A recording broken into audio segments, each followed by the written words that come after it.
आफ्नो सुरक्षा गर्न हामी आफै सक्षम छौँ, तर कसरी? यही कौतुलता मेटाउन हेर्नुहोस् यो परिसंवाद। नमस्कार, म ज्ञानेन्द्र सिग्देल। आज म लामो सुरक्षा अवधिबाट अवकाश लिई जनचेतना विस्तारकै लागि सुरक्षा र अपराधका बारेमा निरन्तर कलम चलाउँदै आउनुभएका पूर्व डिएसपी श्री प्रसाद प्रसाईसँग सुरक्षाकै बारेमा संवाद गर्न लागेको छु। नमस्कार। नमस्कार। यहाँलाई स्टुडियोमा स्वागत छ। धन्यवाद। सुरक्षा हाम्रो आधारभूत आवश्यकता हो। यही आवश्यकता र महत्त्वलाई दृष्टिगत गरी यहाँले केही महिना अगाडि एक राष्ट्रिय दैनिकमा 7 सुरक्षा सूत्र अर्थात् 7 टिप्स अफ सेक्युरिटी शीर्षकको आलेख प्रकाशित गर्नुभयो। यो आलेखले विशेष चर्चा पायो। आज यही आलेखले गर्दाखेरि यहाँलाई यहाँसम्म पनि ल्यायो। यही आलेखसँग सम्बन्ध पाठकहरूको जिज्ञासा मेटाउनको लागि आज मैले यहाँलाई आमन्त्रण गरेको हुँ। सर्वप्रथम सुरक्षा सूत्र भन्नाले के बुझिन्छ? यसमा के कुरा आउँछन्? प्रश्नको निम्ति धन्यवाद ज्ञानेन्द्रजी। हामी असुरक्षित बन्ने कारणहरू अनेकौँ हुन्छन्। असुरक्षाका कारण बारेमा विगत 3 वर्षदेखि मैले गर्दै आएको राष्ट्रिय एवं अन्तर्राष्ट्रिय आपराधिक घटनाक्रमको तुलनात्मक अध्ययन अनुसन्धानको आधारमा हामीलाई निम्तन सक्ने असुरक्षाका सबै कारणलाई 3 समूहमा वर्गीकृत गरेका छु। ती 3 समूहमध्ये पहिलो प्राकृतिकजन्य कारणबाट निम्तन सक्ने चुनौतीहरू, दोस्रो अन्य व्यक्ति अथवा मानवजन्य कारणबाट निम्तन सक्ने चुनौतीहरू र तेस्रो हाम्रो आफ्नै आचरण र बानी व्यवहारबाट निम्तन सक्ने चुनौती। अब यी 3 प्रकारका चुनौतीमध्ये के कुनको प्रभाव कति हुन्छ भन्ने हेर्दा मैले के पाएको छु भने प्राकृतिकजन्य चुनौती हामीलाई 20% हुन्छन्, मानवजन्य चुनौती हाम्रो लागि 70% आइलाग्छ भने हाम्रो आफ्नो आचरण र कार्यशैलीसँग सम्बन्धित चुनौती 10% हुन्छ। त यी सबै प्रकारका चुनौतीबाट बच्न हामीले अपनाउनु पर्ने सुरक्षा कार्यविधिलाई मैले 7 सुरक्षा सूत्र अर्थात् 7 टिप्स अफ सेक्युरिटीभित्र समावेश गराएको छु र सम्झन सजिलो होस् भनेर यसलाई मैले 7S को फर्मुलाभित्र पनि समावेश गराएको छु, जसमा सकारात्मक सोच, सावधानी, सच्चरित्र, सदाचार, सुसम्बन्ध, समान व्यवहार र सहयोगी भावना यसभित्र पर्छन्। अब पहिलो सुरक्षा सूत्रलाई सकारात्मक सोचमा राख्नु भएको छ यहाँले। अब यो सकारात्मक सोच राख्नलाई चाहिँ ध्यान दिनुपर्ने कुराहरू चाहिँ के हुन् त? म जे गर्छु राम्रो र भलाइकै निम्ति गर्छु भन्ने सोच राख्नु सकारात्मक सोच हो। कतिपय अवस्थामा हाम्रै नकारात्मक क्रियाकलाप र गतिविधिहरू असुरक्षाको कारण बन्छन्। राम्रो र सकारात्मक कार्यको निम्ति हाम्रो मन मस्तिष्क सधैँ स्वच्छ हुनै पर्छ। मन मस्तिष्कलाई स्वच्छ र पवित्र बनाउने प्रमुख माध्यम भनेकै सकारात्मक सोच हो, जसले हाम्रो आचरण र व्यवहारलाई सधैँ सही बाटोमा डोर्याइरहेको हुन्छ। यसैले राम्रो कार्य गर्नको निम्ति हामीमा सकारात्मक सोच हुनुपर्छ। सकारात्मक सोचका साथ गरिने कार्य सधैँ प्रशंसनीय बन्छ र प्रशंसनीय कार्यले शत्रुलाई पनि मित्रमा परिणत गरिदिने भएकोले हामीलाई केही न केही सुरक्षित बनाउँछ। र हामीले यसको निम्ति ध्यान दिनुपर्ने कुराहरूमा विशेष गरी त मन मस्तिष्कबाट हाम्रो कपट र विकार हटाउनुपर्छ, सधैँ प्रसन्न रहनुपर्छ र उत्तम कार्य मात्रै गर्नुपर्छ र कार्य गर्दा पनि पारदर्शिता अपनाउनुपर्छ। आफ्नो कार्यबाट अरूलाई बाधा अवरोध पुर्याउनु हुँदैन र सबैको हित र भलाइ गर्नुपर्छ। यसको साथै राम्रो कार्य गर्न सबैलाई प्रोत्साहित गराउनुपर्छ। यसो गरिए हामी सकारात्मक सोचयुक्त बन्नेछौँ। अब समष्टिगत रूपमा भन्नुपर्दा सकारात्मक सोचले व्यक्तिलाई सम्मानित गराउने भएकोले खतराबाट जोगाउँछ। अब राम्रो बनौँ, राम्रो होस्, अरूको लागि राम्रो गरौँ भन्ने त सबैलाई इच्छा हुन्छ।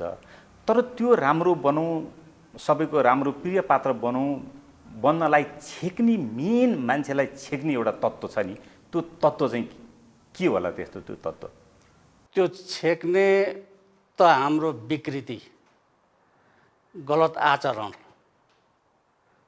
खराब मानसिकता, जसले असल कार्य गर्न अवरोध गर्छ सधैँ। हाम्रो मन मस्तिष्कमा हुने गलत सोचाइ, हाम्रो गलत आचरण र हाम्रो चरित्रहीन कार्य, जसले चाहिँ हाम्रो स्वच्छ पवित्र कार्यमा नेगेटिभ असर पुर्याउँछ, त्यसलाई छोप्ने तत्त्व भनेका यिनै हो। मान्छेले दिमागमा नेगेटिभ राख्छ, पोजिटिभलाई त्यसले छेक्ने त्यही नै हो। अब दोस्रो जिज्ञासा, अब सावधानीलाई यहाँले दोस्रो सुरक्षा सूत्र मान्नुभएको छ, कस्तो अवस्थामा र कसरी अपनाउनु पर्छ यो सावधानी? यसमा जस्तो जीवनयापनको क्रममा हामीले सावधानी अपनाउनु पर्ने कुराहरू असीमित हुन्छन्। यसमा कतिपय हामीले दैनिक व्यवहारमा लागू गर्दै आएका सामान्य कुराहरू पनि पर्छन् भने कतिपय त विशेष महत्त्वपूर्ण कुराहरू पनि आउँछन्। सबै प्रकारका चुनौतीबाट बच्न हामीले अपनाउनु पर्ने प्रमुख उपाय नै सावधानी हो।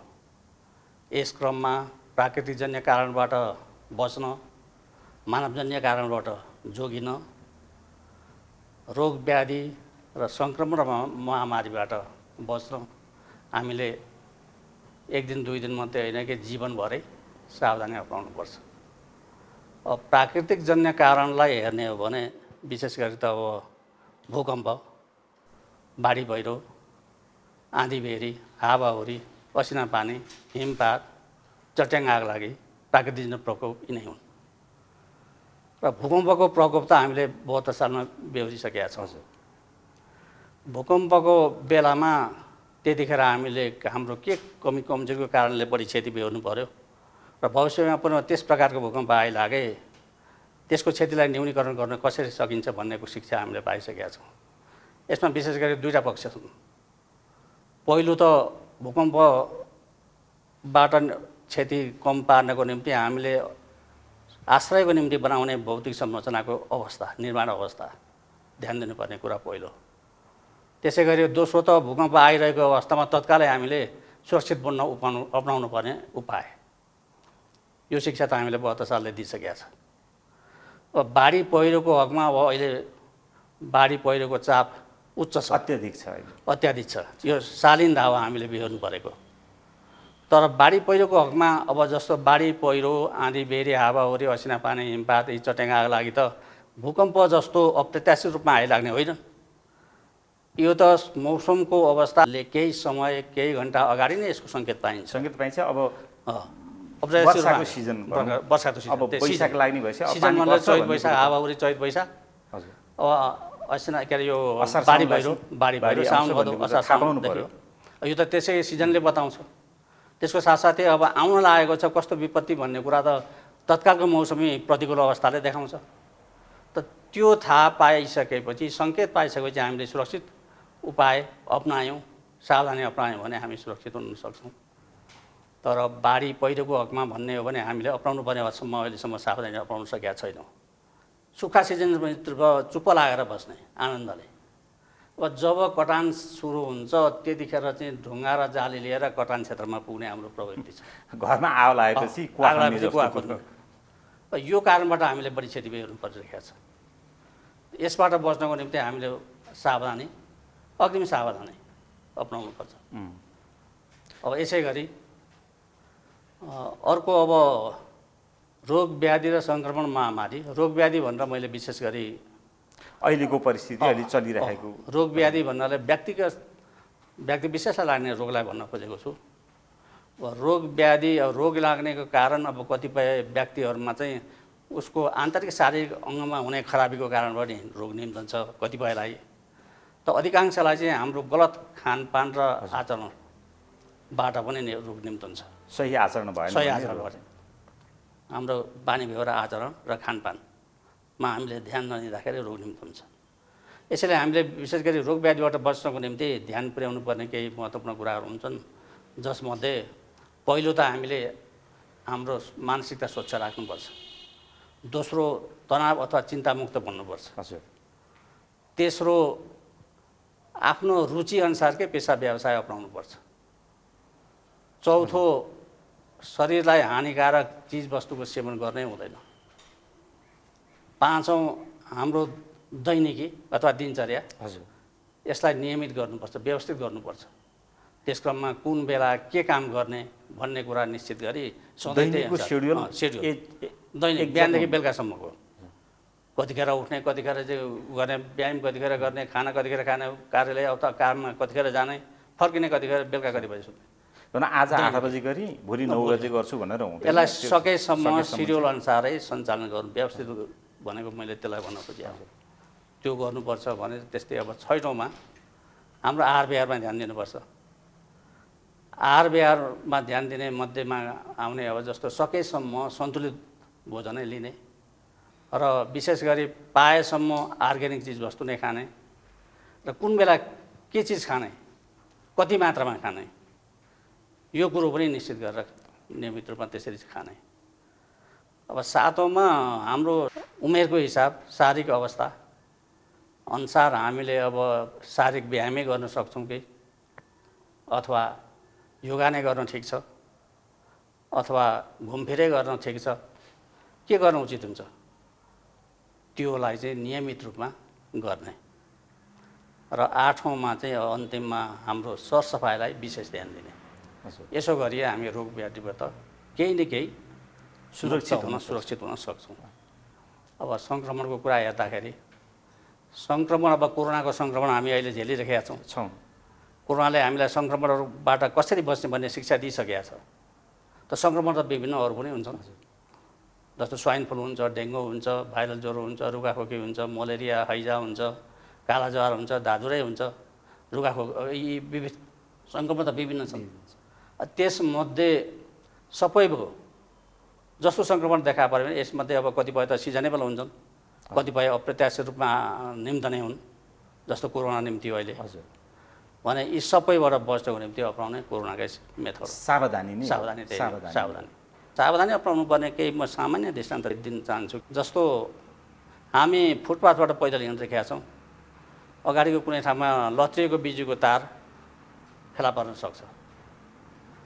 5-6 तला माथि डकर्मीले निर्माण कार्य गरिरहेका हुनसक्छ। त्यो देखेपछि हामीले त त्यसको नजिकबाट हिँड्नु भएन। सावधानी अपनाउनको निम्ति नजिकबाट गइयो भने ज्यान जोखिममा पर्न सक्छ। त्यसै गरी छोटो छ, छिटो पुगिन्छ भनेर भिरको चिप्लो बाटो हिँडियो भने ज्यान जोखिममा पर्छ। झ्यालढोका खुलै राखेर सुतियो भने चोरी हुनसक्छ। अब सामान्य कुरा, सर्प, अरिङ्गल, बिच्छी जस्ता विषालु जीव, हिंसक जङ्गली जनावर मात्र होइन, पाल्तु जनावरसँग पनि हामीले सावधानी अपनाउनुपर्छ। किनकि पाल्तु जनावरलाई पनि हामीले समयमा दाना पानी दिएनौँ भने तिनीहरू हामीबाट आक्रमण बन्न सक्छन्।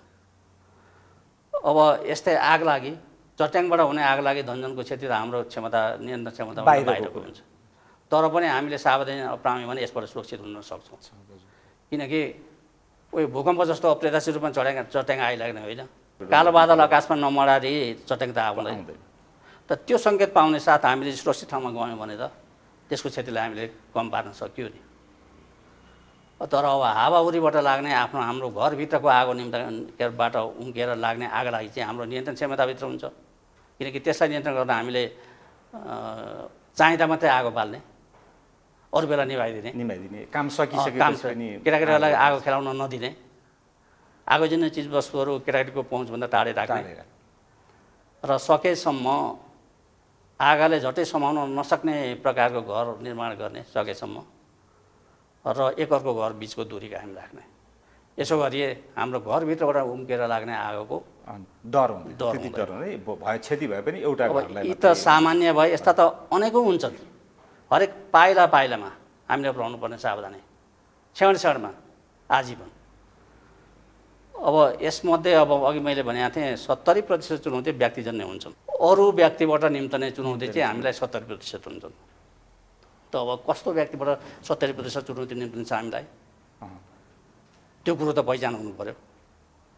अब यस क्रममा मैले किनभने हामी समाजमा बस्छौँ, हामीलाई चुनौती निम्त्याउने व्यक्तिहरू पनि समाजमा हामीसँगै हुन्छन्। हामी आफ्नो पेसा व्यवसायमा आबद्ध हुन्छौँ, उनीहरू हाम्रो पछि लागिरहेका हुन्छन्। हाम्रो सानो कमजोरी उनीहरूको लागि मौका हुन्छ, खोजिरहेका हुन्छन्। त्यसलाई हामीले त्यस्ता व्यक्तिलाई सर्वप्रथम चिन्नु पर्यो। त त्यो क्रममा मैले यी हामीलाई चुनौती निम्त्याउन सक्ने व्यक्तिकोलाई 5 समूहमा वर्गीकृत गरेको छु। हजुर। जस्तो पहिलो अपराधिक प्रवृत्तिका व्यक्ति, त्यसको कुरै भएन। दोस्रो अपरिचित व्यक्ति। हजुर। तेस्रो शङ्कास्पद व्यक्तिहरू। शङ्कास्पद व्यक्ति को हुन् भन्ने प्रश्न उठ्नसक्छ। शङ्कास्पद व्यक्तिमा मैले केही त्यस्ता व्यक्तिको समूह राखेका छु जसमध्ये पहिलो कुटिल मानसिकताको व्यक्ति। कुटिल मानसिकताको व्यक्तिको स्वभाव के हुन्छ भने ऊ सधैँ कपटी, जाली, झेली हुन्छ, षड्यन्त्रकारी। उसको अरूको हित गर्ने मानसिकतै हुँदैन। उसले जहिले पनि अर्कालाई फसाउने, हैरान दिने, दुःख दिने, झन्झटमा पार्ने, त्यसबाट सन्तुष्टि लिने।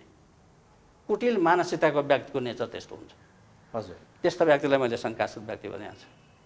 त्यसै गरी कतिपय व्यक्तिहरू मुखमा राम राम बगलीमा छुरा, चिप्लो घसेर मिठासिलो भएर चाहिँ नजिक भएको बहाना पारेर कुरा गर्ने, मौका पाउँदा चाहिँ कैँची काट्न नछोड्ने, काखमा राखेर गलासेर्ने प्रवृत्तिका व्यक्तिहरू, त्यस्तालाई पनि मैले शङ्कास्पद व्यक्तिको समूहमा राखेका छु। त्यसै गरी कतिपय व्यक्ति यस्ता पनि हुन्छन् कि नजिक बनेको अनुभूति दिलाएर भएका सबै कुरा दुहुने अर्काको चाहिँ, तर आफ्नो कुरा नउगल्ने, केही पनि उदार हृदय नभएका मान्छे, त्यस्ता पनि कपटपूर्ण हुन्छन्। तिनीहरू पनि हाम्रो लागि खतरा हुन्छन्। यी यस्ता प्रकारका अरू पनि हुनसक्छन्। यस्ता व्यक्तिलाई मैले शङ्कास्पद व्यक्ति भनेको छु, जोसँग हामीले जीवनभर सावधान बन्नुपर्छ, पहिचान गर्न सक्नुपर्छ। तेस्रो समूहका व्यक्ति भए। चौथो समूहमा कतिपय हाम्रा नजिकका, हाम्रो काम कार्यको सिलसिलामा नजिक बन्ने व्यक्तिहरू पनि हुन्छन्। हुन त सबैमा यो लागु हुँदैन, सबै हाम्रा घनिष्ठ मित्रहरू हाम्रो लागि खतरा हुँदैन, तर सबैसँग हामीले विश्वास, 100% विश्वास गर्नुपर्ने हुँदैन। नजिकका व्यक्तिबाट पनि कतिपय घातक कार्यहरू हुन्छन्। त्यसमध्ये कस्ता हुन्छन् त भन्दा हामीले राखेकै अब कार्यालय हामी उच्च हुँदाका छौँ भने हामीले राखेका कार्यालयमा सहयोगी हुन सक्छन्, सहकर्मी हुन सक्छन्, हामीले राखेका चाहिँ पिए हुन सक्छन्, हामीले घरमा राखेका गृह सहायकहरू हुन सक्छन्, हाम्रो व्यावसायिक साझेदारी पार्टनरहरू हुन सक्छन्, कतिपय नजिकका मित्रहरू पनि हुन सक्छन्। यस्ता व्यक्तिको पनि हामीले आचरण र व्यवहार बुझेर तिनीहरूसँग सावधानी अपनाउनुपर्छ, किनकि तिनीहरूसँग हाम्रो गोप्यता लुकिया हुँदैन, हाम्रो बारेमा सम्पूर्ण जानकार हुन्छन् तिनीहरू। त्यसैले त्यस्तै व्यक्ति कतिपय अवस्थामा खतरा हुन्छ। यो चौथो समूहका व्यक्ति। अब पाँचौँ समूहको व्यक्तिलाई मैले यो मानसिक सन्तुलन गुमाएको, होस ठेगानमा नभएको व्यक्तिलाई भनेको छु। त्यस्ता व्यक्तिसँग हामीले सधैँ सावधान रहनै पर्यो। अब यसको अतिरिक्त अब कतिपय हाम्रो सन्तानहरूको सुरक्षा त पनि हामीले सावधानी अपनाउनुपर्छ सधैँ। जस्तो अब विद्यालयको शिक्षा आर्जन गर्ने क्रममा उनीहरू जाँदाखेरि उनीहरू समयमा विद्यालय पुग्छन् पुग्दैनन्, पढाइ कस्तो छ, साथी सङ्गतिहरू उनीहरूका कस्ता छन्, कहीँ कुसङ्गतमा परेका छन् कि कुलतमा फँसिया छन् कि, नियमित रूपमा स्कुल पुग्छन् पुग्दैनन्, विद्यालयसँग शिक्षासँग पनि बुझ्ने, उनीहरूसँग पनि बुझ्ने, साथी सङ्गतिहरूसँग पनि बुझ्ने। यसो गरियो भने उनीहरूलाई कुलत र कुसङ्गतबाट जोगाउन सकिन्छ। त्यसको अलावा उच्च शिक्षा सकेर उनीहरू अब व्यावसायिक जीवनमा प्रवेश गर्न सक्छन्। व्यावसायिक जीवनमा प्रवेश गर्दा पनि हामीले यो कुरालाई अनुगमन निरन्तर गर्नुपर्छ, किनकि उनको कार्य प्रकृति कस्तो छ, कार्यक्षेत्र कति टाढा घरबाट, जाँदा आउँदा के प्रयोग गर्छ र कार्य प्रकृतिको आधारमा कार्यक्षेत्रमा उसँग सहकर्मी सहयोगीहरू कस्ता छन् र कार्यको सिलसिलामा बाह्य व्यक्तिहरू पनि सम्पर्कमा आउनुपर्ने हुन्छ, आउँछन्। त त्यो ठाउँको वातावरण, सामाजिक वातावरण कस्तो छ, यी यावत कुराका हकमा हामीले ध्यान दिनुपर्छ। त्यसो दियो भने हाम्रो सन्तानको निम्ति, सन्तानको सुरक्षाको निम्ति हामीले अपनाएको सावधानी रहन्छ। त्यसैले अब यस्ता त धेरै छन्। अब जस्तो धन सम्पत्तिको रक्षा त अब कार्य सञ्चालन गर्ने क्रममै सुरक्षा सावधानी, यात्रा तथा घुमफिर गर्दा नै हामीले सावधानी अपनाउनु पर्यो र इज्जत प्रतिष्ठाको रक्षा त हामीले सावधानी अपनाउनु पर्यो, किनकि इज्जत प्रतिष्ठा गुमेपछि हामीले सबै थोक गुमाउँछौँ। सम्पत्ति गुमे हामी पुनः आर्जन गर्न सक्छौँ, इज्जत प्रतिष्ठा गुमे फेरि आर्जन गर्न सकिँदैन। त इज्जत प्रतिष्ठा आर्जन गर्न सहज पनि छैन। सबैले के अरे आर्जन गरे पनि हुँदैन। हुँदैन। त्यसको कारण हो यो अत्यन्त दुर्लभ छ आर्जन गर्नलाई। कठिन यसलाई जति आर्जन गर्न जति कठिन छ त्यसलाई यथावस्थामा जोगाएर राख्न त्योभन्दा बढी कठिन हुन्छ। किनकि हामीले देखेका छौँ नि समाजमा चुलिएको इज्जत प्रतिष्ठा सम्मानित व्यक्ति पनि सानो चरित्र कार्यलाई माटामा मिलेका दृष्टान्त छन् अमृत अगाडि हो। यो चाहिँ विशेष सावधानी हामीले यसो इज्जत प्रतिष्ठा किन भन्दा त्यसको अर्को उपयोगिता यो हाम्रो सुरक्षासँग प्रत्यक्ष सरोकार राख्ने विषय हो इज्जत प्रतिष्ठा। हजुर। त्यसैले यसलाई हामीले सधैँ यथावस्थामा जगेर्ना गर्न सक्नुपर्छ। यस्ता कार्यमा हामीले जीवनभर एक दिन दुई दिन मात्रै होइन, हाम्रो पाइला पाइलामा हरेक क्षणमा हाम्रा हरेक गतिविधिहरूमा आजीवन सावधानी अपनायौँ भने हामी सुरक्षित बन्न सक्छौँ। एक प्रकारले भन्ने हो भने खतरालाई प्रभावहीन बनाउने प्रमुख उपाय नै प्रमुख अस्त्र नै हो सावधानी। सुरक्षा जोखिम न्यूनीकरण गर्नलाई हजुरले अर्को एउटा सूत्र राख्नुभएको रहेछ सच्चरित्र भन्नुभयो। यो चाहिँ कसरी राख्ने हो यो सच्चरित्र र यसको महत्त्व कस्तो छ? अब ज्ञानेन्द्रजी सच्चरित्र व्यक्ति पहिचानको कसी हो छोटकरीमा भन्नुपर्दा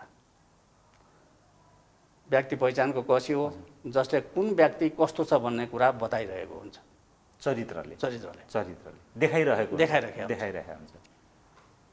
एउटा म छोटो दृष्टान्त दिन चाहन्छु। चरित्र सेतो कागज जस्तो हो जसमा दाग लागेपछि मेट्न गाह्रो हुन्छ। जसरी टकटकाउँदो सेतो कागजमा दाग लाग्यो त्यसलाई मेट्ने प्रयास गरियो भने सम्भवतः त्यो दाग लागेको ठाउँमा कागजै च्यातिन्छ। मेट्छु भन्दा भन्दै कागज च्यातिन सक्छ।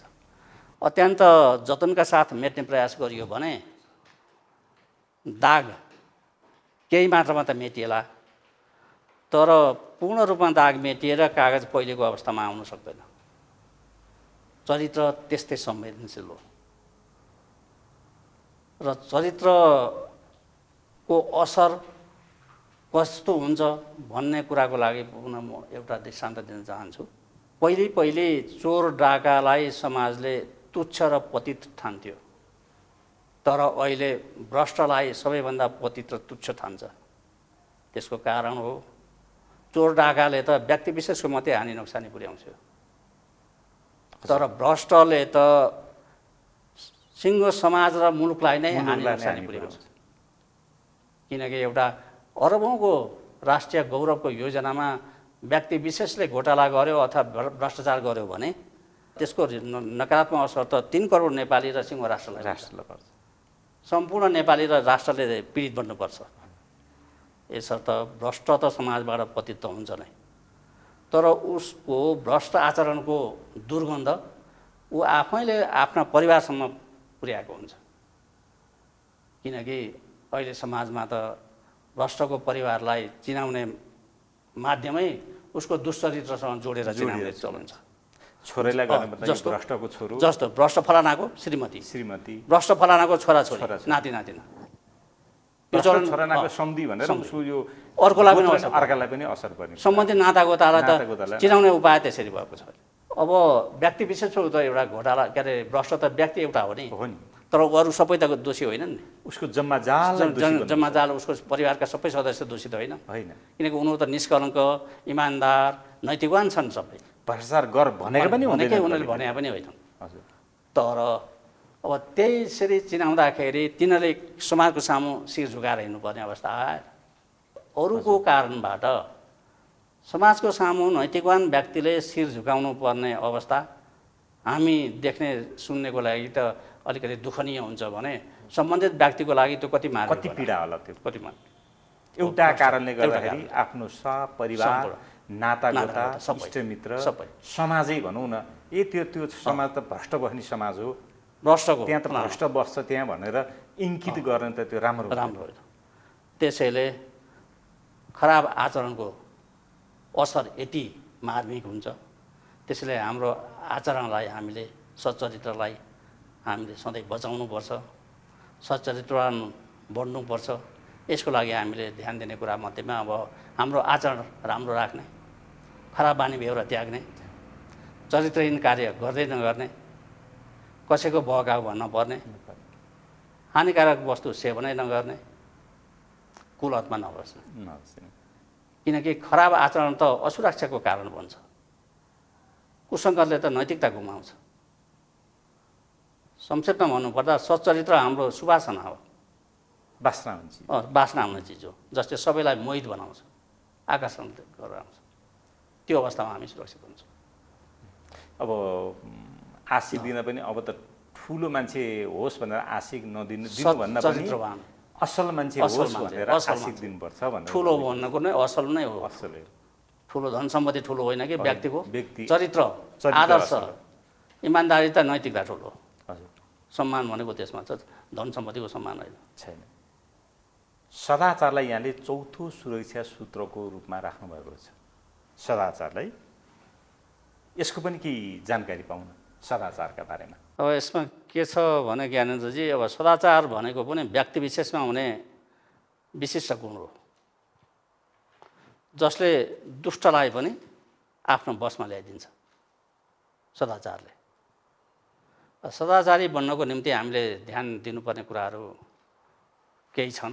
त्यसमध्ये महत्त्वपूर्ण कुराहरू, नैतिकतालाई हामीले सर्वोपरि ठान्नुपर्छ, अनुशासित बन्नुपर्छ, प्रलोभनमा पर्नु हुँदैन, अर्काको डाहा र ईर्ष्या गर्नु हुँदैन, अरूको मात्र भर पर्नु हुँदैन, आफ्नै व्यवसायमा आबद्ध हुनुपर्छ, चरित्रहीनसँग सम्पर्कै गर्नु हुँदैन। किनकि लालचीसँग त मित्रहरू नै चिडिन्छन्, अनुशासनहीनताले आफूलाई नोक्सान पुर्याउँछ। र सदाचारी भयो भने दुष्टलाई नै झुकाउने हुँदा खतराबाट बचिन्छ।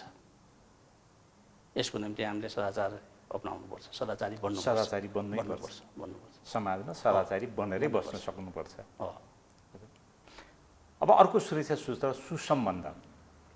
सुसम्बन्ध भन्नाले चाहिँ कस्तो बुझाउँछ?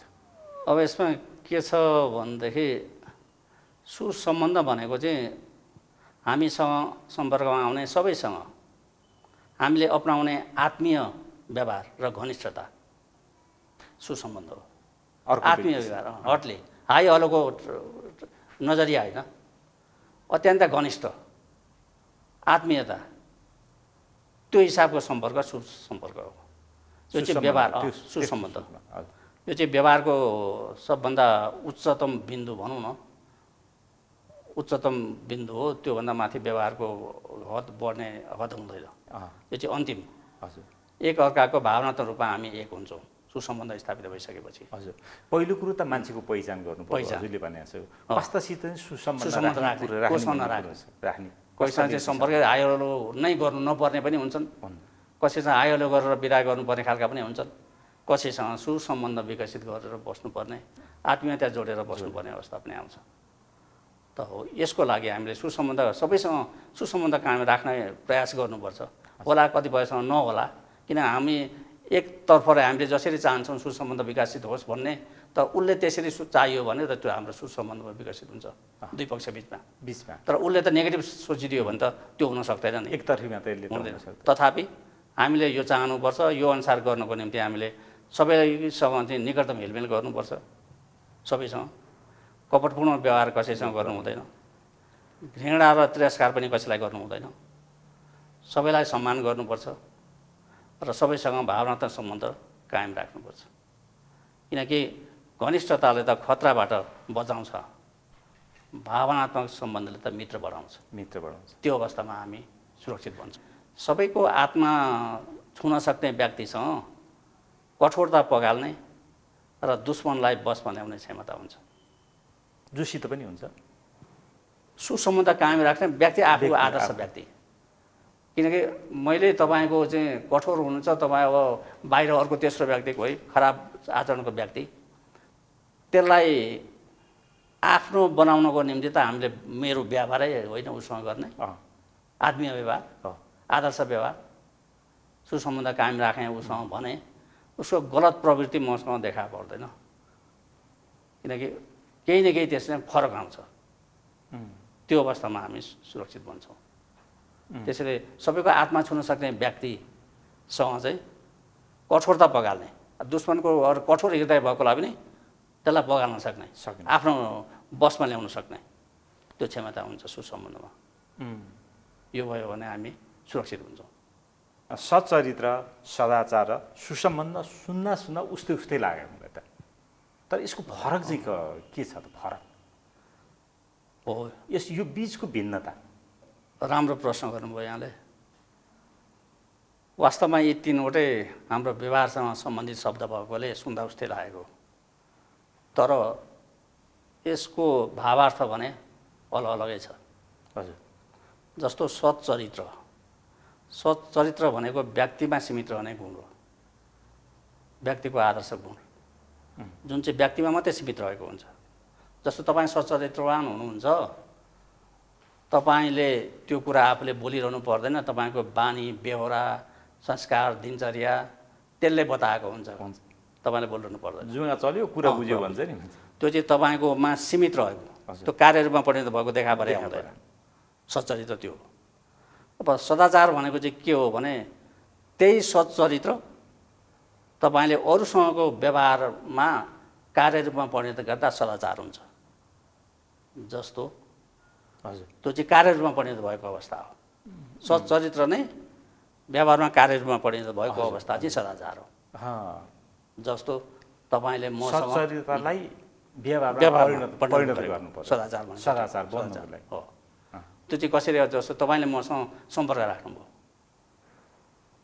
मसँगको सम्पर्क पनि तपाईँले अत्यन्त मर्यादित र अनुशासित सम्बन्ध राख्नुभयो भने मैले पनि तपाईँलाई त्यस्तै राख्छु नि। हजुर, अवश्य। भने तपाईँको त्यो सच्चारित्रिक व्यवहारले मलाई प्रभावित बनायो नि, बनाएन? मलाई टाढिनँ, म त तपाईँको नजिक हुन भएँ। हजुर, तपाईँको सामु के अरे नजिक बनाएँ भने हो। त्यो मलाई नजिक बनाउने आखिर व्यवहार त सच्चरित्रकै गुण हो पहिले प्रारम्भ त। त्यसलाई तपाईँले कार्यरूपमा परिणत गर्नुभयो, त्यो चाहिँ सदाचार व्यवहारमा उतार्नुभयो। सम्पर्क राख्दा त्यसलाई आदर्शता देखाउनु भयो, कार्यरूपमा परिणत गर्नुभयो, त्यो सदाचार। सुन्दा उस्तै लाग्यो भने सच्चरित्र र सदाचारमा फरक। त्यस्तै सुसम्बन्ध भयो। सुसम्बन्ध तपाईँ र म बिचमा अब सम्बन्ध हेलमेल बढ्दै गयो, अझ हामी बिचमा घनिष्ठता आत्मीयता बढ्यो, भावनात्मक रूपै हामी एक भयौँ भने अब यो सम्बन्धको अन्तिम हद सुसम्बन्ध हो। हामी बिचमा सुसम्बन्ध स्थापित भयो।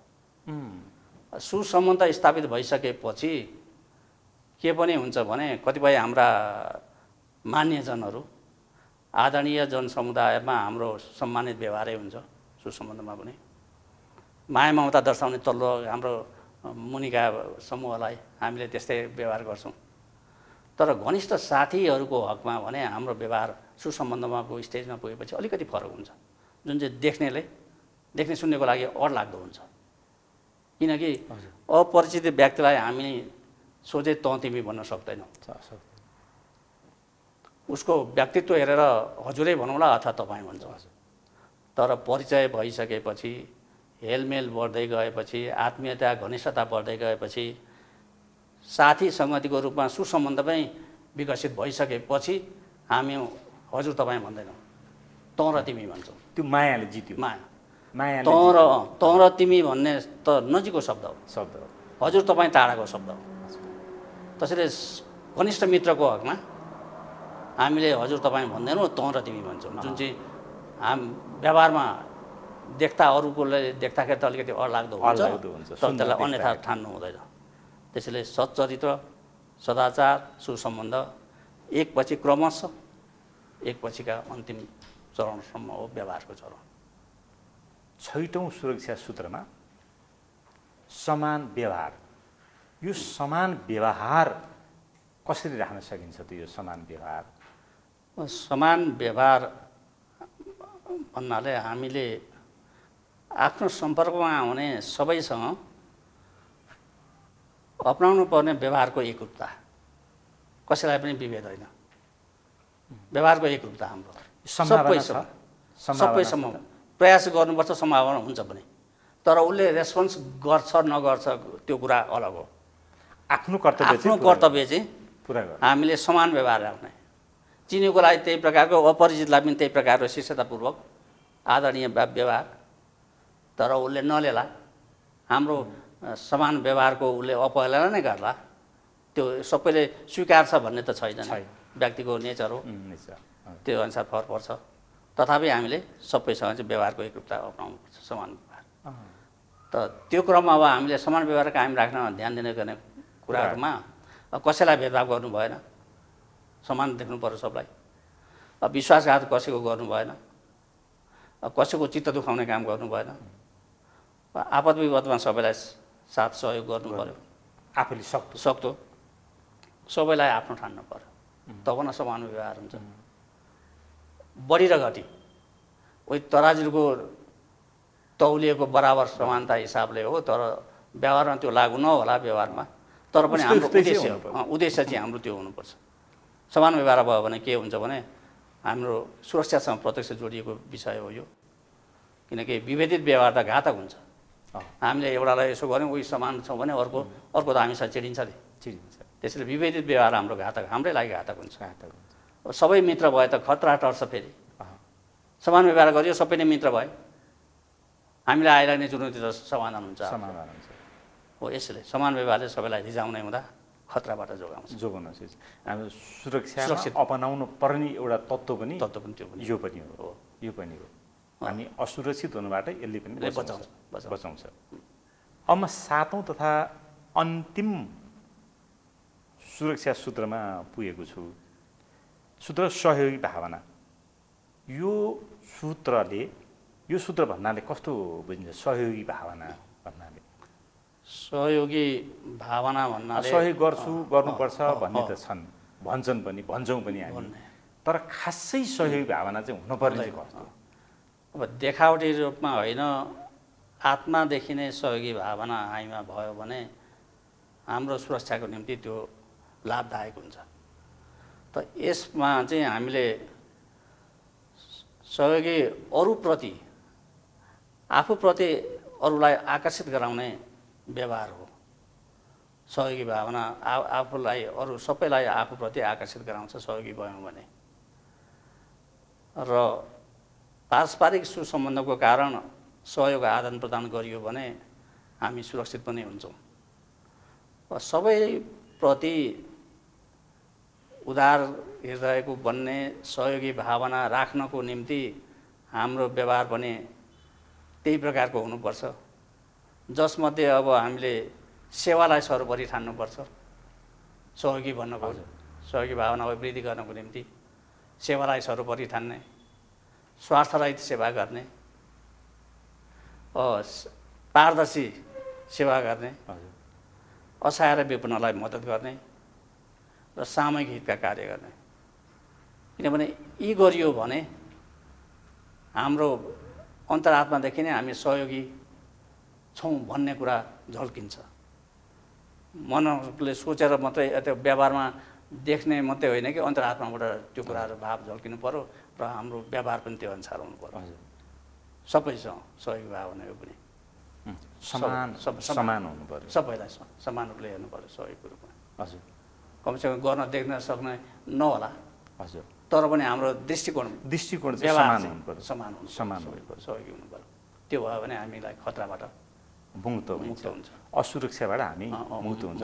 अब हजुरले यो प्रतिपादन गर्नुभएको यो 7वटा सुरक्षा सूत्र छन् होइन, यहाँको भनाइअनुसार 7वटा सुरक्षा सूत्र यदि हामीले पालना गऱ्यौँ भने हामी असुरक्षित हुनबाट बच्न सकिन्छ त? हजुरको आशय यही हो। अब यसमा के छ भन्ने एउटा कुरो, हाम्रो जीवनै क्रियाशील हो भन्ने कुरा त सबैलाई थाहा छ नि। क्रियाशीलताको क्रममा के कुन क्षेत्रमा हामी के कस्तो कार्य गर्छौँ र कार्य सम्पन्न गर्ने क्रममा हामीले के कुन क्षेत्रसम्म के कुन ठाउँमा पुग्नुपर्ने हुन्छ त्यो कुरो अगाडि सुनिश्चित गर्न सकिँदैन। किनकि विश्व नै अहिले त हाम्रो कार्यक्षेत्र बनिसकेको छ। त्यसैले विश्व टाढा छैन। यसर्थ क्रियाशीलताको विश्वव्यापी क्षेत्रलाई दृष्टिगत गरी यसलाई संक्षिप्त र सहज ढङ्गले बुझ्नको निम्ति 5 चरणमा विभाजित गरी हेर्नुपर्ने हुन्छ। ती 5 चरण चाहिँ फेरि अब सिम्पल सामान्य हुन्, जस्तो खानु, बस्नु, हिँडडुल गर्नु, कार्य गर्नु र अरूसँग सम्पर्क राख्नु, यी 5 चरण तपाईँले मैले गर्ने जीवनभरका गतिविधि र हाम्रो जीवनभरको 100 वर्षको क्रियाशीलता यी 5 चरणभित्रै समेटिएका हुन्छन्। उदाहरणको निम्ति तपाईँले विश्व नै भ्रमण गर्नुभयो, त्यति मात्र होइन, तपाईँले अन्तरिक्षको सबैभन्दा टाढाको प्लुटो ग्रहमै तपाईँ पुग्नुभयो, तपाईँको त्यो महान उपलब्धि भयो। त्यसै गरी तपाईँले उद्योग कल कारखाना स्वदेशमा मात्र होइन विश्वव्यापी रूपमा विस्तार गर्दै जानुभयो, तपाईँको अर्को उपलब्धि। त्यति मात्र होइन, तपाईँले चाहिँ खोज अनुसन्धानको क्षेत्रमा नवविज्ञानलाई पछाडि पार्दै अत्याधुनिक वैज्ञानिक जगतमै तपाईँ प्रवेश गर्नुभयो भने पनि तपाईँका यी महान उपलब्धिहरू सबै क्रियाशीलताको 5 चरण मध्येको कार्यमा समेटिएका हुन्छन्। प्लुटोमा पुग्ने पनि तपाईँको कार्य हो। हजुर। अनुसन्धान गरेर सफल हुनु पनि विश्वमा परिचित हुनु तपाईँको कार्य नै हो। उद्योग कल कारखाना खोज्नु पनि तपाईँको कार्य होइन हो, सबै कार्य 5 चरणमध्ये एउटामा समेटिए यी सबै महान उपलब्धि। तर अब ती कार्य गर्नको निम्ति तपाईँले स्थिर भएर एक ठाउँ बसेर त सम्भव छैन, गर्न सक्नुहुन्न। त्यसको निम्ति तपाईँले चलायमान बढ्नुपर्छ, गतिशील हुनुपर्छ। त्यस क्रममा कतिपय ठाउँमा तपाईँ पैदलै हिँड्नुभयो होला, कतिपय ठाउँमा स्थलमार्गमा सवारीद्वारा गुड्नुभयो होला, त वायुयान अन्तरिक्ष यानबाट उड्नु पनि भयो। चाहे हिँड्नुहोस्, गुड्नुहोस्, उड्नुहोस्, यी भन्नुको अर्थ त हाम्रो चलायमान अवस्था होइन, गतिशीलतै हो। त गतिशील हुनु, चलायमान भन्नुलाई हिँडडुल गर्नुमा आएन भने सब कुरा त्यो पनि आयो, यी उपलब्धि सबै त्यसमा आएर। त्यसपछि अब जस्तो कल कारखाना उद्योग खोल्नुभयो तपाईँले, त्यसलाई खोल्ने मात्रै होइन, त्यसको उद्देश्य त सञ्चालन गर्ने पनि हो नि, होइन र? खोलेर मात्रै भएन। सञ्चालन गर्ने क्रममा तपाईँलाई त्यहाँ त लेबर, कारिगर, कच्चा पदार्थ, मेसिन म्यान, डिजाइनर, इन्जिन सञ्चालक, यी विभिन्न आवश्यक फ्युल चाहिन्छ। त्यति मात्रै होइन, तपाईँले यो उत्पादन भएको सामान राष्ट्रिय अन्तर्राष्ट्रिय बजारसम्म पुर्याउनु पर्ने हुन्छ। त्यस्ता व्यापारीहरू, ठुला साना व्यापारीहरूको आवश्यक पर्यो। चन्द्रमा के अरे प्लुटो ग्रहमा पुग्दा तपाईँलाई अन्तरिक्ष यान चाहियो, पाइलट चाहियो, फ्युल चाहियो, वायुयान चाहियो। यी सबै कार्यको निम्ति तपाईँले अरूसँग सम्पर्क राख्नु पर्यो। ती सम्बन्धित व्यक्ति, ठुला पनि हुन्छन्, साना पनि, कार्यअनुसार। तलदेखि माथि सबैलाई सम्पर्क राख्नुपर्छ तपाईँले, नभए सम्भव छैन तपाईँको काम। भने अरूसँग सम्पर्क राख्ने काम पनि आएन त्यहाँ। सम्पर्क राखेर मात्रै भएन, तपाईँलाई भोक प्यास लाग्छ, समय समय तपाईँले खानु पर्छ पर्दैन, खानु पनि पर्यो। खाएर मात्रै भएन, तपाईँले आराम गर्नुपर्छ, थकाइ लाग्छ, कहिले टाइममा सुत्नुपर्छ, आराम गर्नुपर्छ, बस्नुपर्छ। भने बस्ने, खाने, हिँडडुल गर्ने, कार्य गर्ने, अरूसँग सम्पर्क राख्ने, तपाईँका महान सबै उपलब्धि यी 5 वटाभित्र समेटिए। तपाईँ मेरो मात्रै होइन, विश्वमा अहिले 7 अरब जनसङ्ख्या छन्। 7 अरब व्यक्तिले गर्ने क्रियाशीलता पनि आफ्नो हुन्छ, 7 अरब प्रकारकै हुन्छ उनको गतिविधिहरू। तर जे भए पनि उनीहरूले 100 वर्षसम्म 7 अरबले गर्ने उनको जीवनको क्रियाशीलता पनि यही 5 चरणमा समेटेका हुन्छ। योभन्दा बाहिर कसैको हुँदैन। तर यी त नयाँ कुरा होइनन्, फेरि हामीले पहिचान गर्न नसकेका कुरा मात्रै हुन्, व्यवहारमा चलिरहेको नयाँ कुरा होइनन्। किनकि खाँदाखेरि राम्रोसँग हतार नगरी बिस्तार चबारै खाने, किनकि पानी पनि अड्कन सक्छ। बस्दाखेरि सुरक्षित स्थान छानेर बस्ने,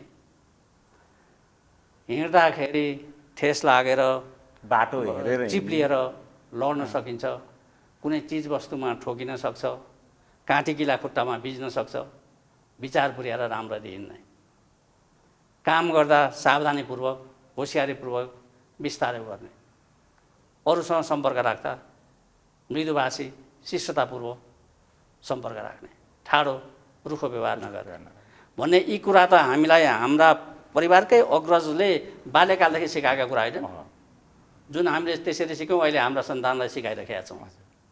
यी नयाँ कुरा होइन। तर यसबाट निम्तने चुनौती भने अहिले नयाँ हो।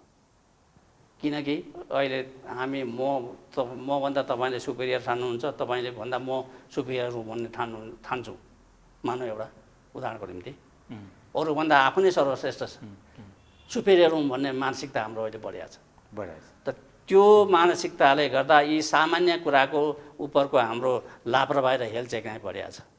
त्यस्तै हजुरले भन्नुभयो अब समय र परिस्थिति अनुसार सुरक्षाका थ्रेटहरू पनि परिवर्तन हुन्छन् भन्न खोज्नु। अब यो म भन्दैछु यसमा त यी सामान्य कुराहरूबाट पनि अहिले हाम्रा बढी चुनौती निम्तिरहेछन्। किन त्यसको कारण हो हामीले त्यसलाई पालन गर्नमा लापरवाही हेलचेक गरेको कारण बढी क्षति परिरहेको छ एकापट्टि। भने अर्कोपट्टि हेर्ने हो भने वातावरणको प्रभावको कारण कतिपय आकस्मिक चुनौतीहरू निम्तिन्छन्, जस्तो अहिले कोरोना निम्ति हो। यो चाहिँ वातावरणको प्रभावको कारण र 100 वर्ष अगाडि स्पेनिस फ्लू थियो, त्यतिखेर विश्वको 5 लाख व्यक्तिको ज्यान लियो त्यसले, त्यो पनि वातावरणको प्रभाव थियो त्यतिखेर पनि 100 वर्ष अगाडि। अब पहिलो र दोस्रो विश्वयुद्ध नरसंहारकारी बनेर आयो, त्यो पनि वातावरणको प्रभाव हो। 2002 सालमा पश्चिम नेपालको क्षेत्रभरि चाहिँ यो प्लेगको बिग्री भयो, त्यो पनि वातावरणको प्रभाव। अहिले कोरोना। अब भविष्यमा योभन्दा खतरा अरू वातावरणीय प्रभावको कारण चुनौती निम्तन सक्छ।